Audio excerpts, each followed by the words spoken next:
Hello বন্ধুরা, কেমন আছো? আশা করি সবাই ভালো আছো আর সুস্থ আছো। তো আজকে অনেক দিন পর তোমাদের সাথে আরেকটা রেসিপি নিয়ে আসলাম, সেটা হলো পটলের দোরমা। তো দেখো, প্রথমে পটলটা হালকা হালকা করে ছুলে নিয়েছি।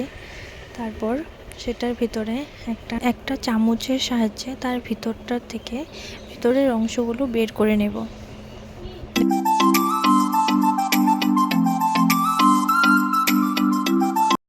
এরকমভাবে সবগুলোর থেকে ভিতরের অংশ বের করে তারপর একটু মুগ ডাল সিদ্ধ, আলু সিদ্ধ, কাঁচা লঙ্কা আর সেই ভিতরের অংশটুক দিয়ে একটা পেস্ট করে নেব। সেই পেস্টটা কড়াইতে ভালো করে নাড়িয়ে চাড়িয়ে নেব। তার মধ্যে দেবো হলুদ গুঁড়ো, লঙ্কা গুঁড়ো আর অল্প পরিমাণে লবণ। তারপর সেই পুরগুলো পটলের মধ্যে ভালো করে ঢুকিয়ে দেব ভিতরটাতে।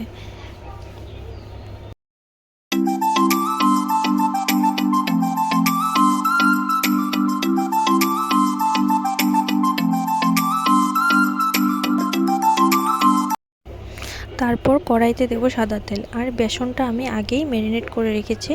এর মধ্যে পটলগুলো দিয়ে ভালোভাবে নাড়িয়ে চাড়িয়ে যাতে সম্পূর্ণভাবে বেসনটা ভরে যায় আর মুখটাতে বেশি করে একটু বেসন দিই। এরকমভাবে সবগুলো পটল ভালোভাবে ভেজে নেব।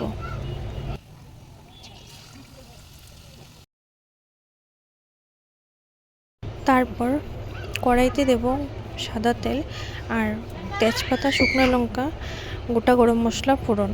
তারপর এখানে দেখো মশলা পেস্ট করে রেখেছি। সেখানে হলো আদা বাটা, কাঁচা লঙ্কা, জিরে গুঁড়ো, ধনিয়া গুঁড়ো আর লঙ্কা গুঁড়ো দিয়ে ভালোভাবে একটু কষিয়ে নেব।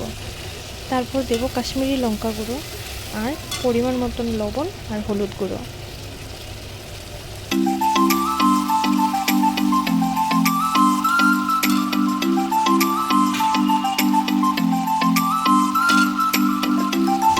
এর মধ্যে দিয়ে দিলাম সিদ্ধ করে রাখা আলু।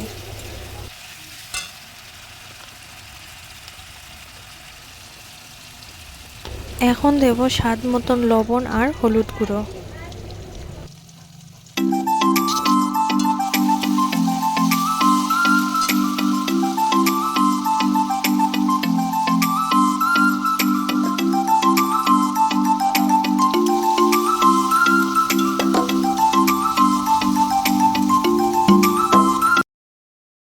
তারপর দেব টমেটো সস আর ভালো মতন কষিয়ে অল্প পরিমাণে জল দিয়ে এটাকে কষিয়ে একটু ঢাকা দিয়ে দেব।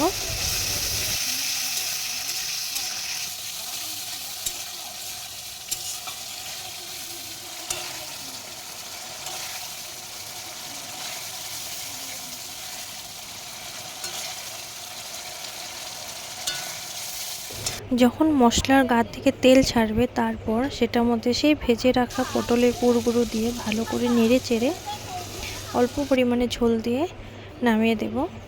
আর নামানোর আগে আগে দেব গরম মশলা গুঁড়ো।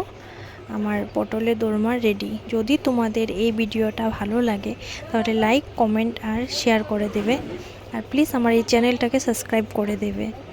আর তোমরা কি কি নতুন নতুন রান্না দেখতে চাও আমাকে কমেন্টের মাধ্যমে জানাবে। টাটা, দেখতে থাকো সম্পূর্ণ ভিডিওটা।